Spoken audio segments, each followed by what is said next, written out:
రుద్రమ్మదేవి అను నేను ప్రజల మాన ధర్మ ప్రాణ ముఖ్యంగా ఆడవాళ్ళ కోసం ఎంత కష్టమైనా ఓచుకుంటానని మీకోసం పని చేస్తానని ప్రమాణం చేస్తున్నాను. అలా ప్రమాణం చేస్తున్న నేను మా నాన్న గణపతికి పుత్ర సంతానం లేదని నన్ను రుద్రదేవునిగా పరిచయం చేశాడు. పాలనలో ఎంతో కష్టపడి మన రాజ్యాన్ని గెలిపించాడు. అలా సుభిక్ష పాలనలో నేను మీ రుద్రమ్మదేవినని తెలిసింది. అందరూ నన్ను ఒప్పుకోలేరు, నిలదీశారు. అప్పుడు నేను అడిగాను, ఆడవాళ్ళైతే కష్టపడుతున్నాము కదా, నేను రాజుగా ఉన్నప్పుడు జేజేలు కొట్టిన మీరు నేను రానినని తెలిసాక ఎందుకు నిలదీస్తున్నారు?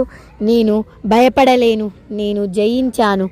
నా పాలనలో గొడవ, అది కూడా నది కోసం. ఒకే తల్లి పాలు తాగిన వాళ్ళు అన్నదమ్ములైతే ఒకే నది నీళ్లు తాగేవాళ్ళం అన్నదమ్ములం, అక్క చెల్లెలం కాలేమా? అప్పుడు ఎంతోమంది కలిశారు, ఎంతోమంది దగ్గరయ్యారు, ఎన్నో రాజ్యాలు కలిశాయి, సుభిక్షంగా ఉన్నారు. జై హింద్, జై భారత్.